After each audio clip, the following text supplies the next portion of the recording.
অবাধ ও সুষ্ঠু নির্বাচনের লক্ষ্যে ৭ দাবিতে শনিবার রাজধানীর সোহরাওয়ার্দী উদ্যানে জাতীয় সমাবেশ করবে জামায়াতে ইসলামী। চলছে প্রস্তুতি। দলটির নেতারা আশা করছেন সমাবেশে ১০ লাখ মানুষের সমাগম হবে। সমাবেশকে কেন্দ্র করে রাজধানীতে সম্ভাব্য যানজট ও জনদুর্ভোগের জন্য আগাম দুঃখ প্রকাশ করেছেন জামায়াতে ইসলামীর সেক্রেটারি জেনারেল মিয়া গোলাম পরওয়ার। শফিকুল ইসলামের রিপোর্ট।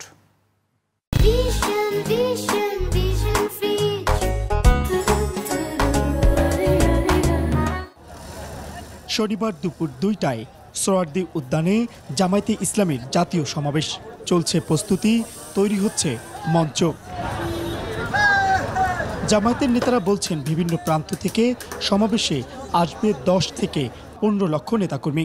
রাস্তার মোড়ে থাকবে ৩২টি এলইডি টিভি, ৭৫,০০০ পানির বোতল সহ স্যানিটেশনের ব্যবস্থা, থাকছে ৬,০০০ স্বেচ্ছাসেবক।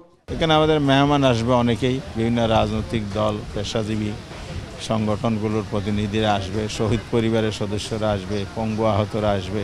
পিআর পদ্ধতি, জুলাই গণহত্যার দৃশ্যমান বিচার ও লেভেল প্লেইং ফিল্ড নিশ্চিত সহ ৭ দফা দাবিতে সমাবেশ করবে দলটি। আইন শৃঙ্খলা পরিস্থিতির যে অবনতি, সেটা উন্নয়নের জন্য সরকারকে আহ্বান জানানো, জনগণের জানমালের নিরাপত্তার প্রশ্ন, এ সমস্ত বিষয়গুলি মূলত অগ্রাধিকার পাচ্ছে। বিকেলে সমাবেশ স্থল পরিদর্শন করে দলের পক্ষ থেকে নানা প্রস্তুতির কথা জানান জামায়াতে ইসলামীর সিনিয়র নেতারা।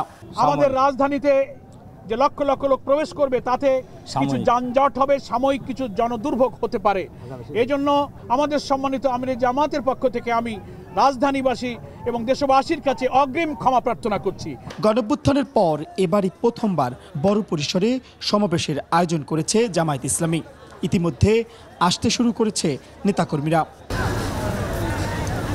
শফিকুল ইসলাম, ২১ টেলিভিশন, ঢাকা।